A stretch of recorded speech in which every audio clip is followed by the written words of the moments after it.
एक दिन कद्रू और विंता समुद्र के किनारे बैठी थी। तभी उन्होंने समुद्र मंथन से निकले उचेश्रवा घोड़े को देखा। कद्रू ने कहा, कितनी विचित्र बात है, पूरा शरीर श्वेत है पर पूंछ ऐसी काली है जैसे अमावस्या की रात। विंता ने कहा, क्या कह रही हो दीदी, हिमालय के हिम जैसी है इसकी पूंछ, बिल्कुल श्वेत।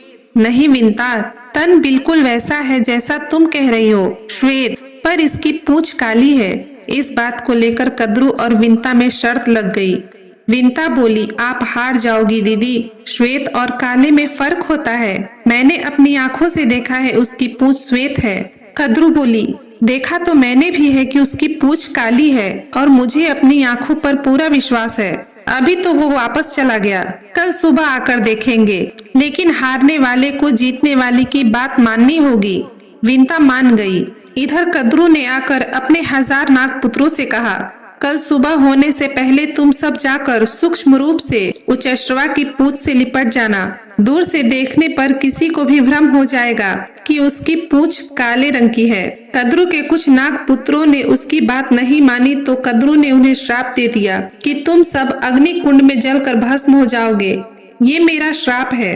द्वापर युग में अर्जुन के पौत्र महाराज परीक्षित भारतवर्ष के सिंहासन को संभालेंगे और उनके पुत्र महाराज जन्मजय यज्ञ करेंगे। उसी यज्ञ के हवन कुंड की ज्वाला में तुम सब जलकर भस्म हो जाओगे।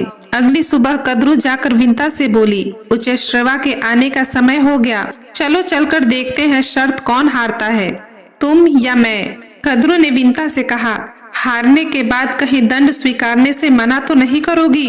वचन दो कि कोई भी दंड हो तुम स्वीकार करोगी। मैं वचन देती हूँ कि आप जो भी दंड देंगे स्वीकार होगा मुझे। कुछ समय के बाद उचेश्रवा आया।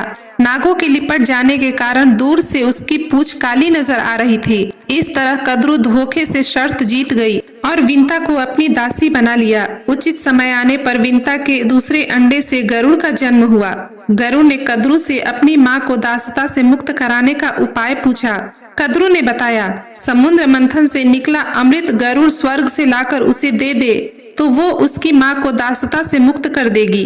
गरुड़ स्वर्ग से अमृत लाने गया। रास्ते में भगवान विष्णु ने उसे मार्ग में रोका, पर गरुड़ की सच्चाई और मात्र भक्ति देखकर उसे जाने दिया, क्योंकि अमृत हाथ में लेने के बाद भी उसने एक बूंद भी अमृत पीने के बारे में नहीं सोचा।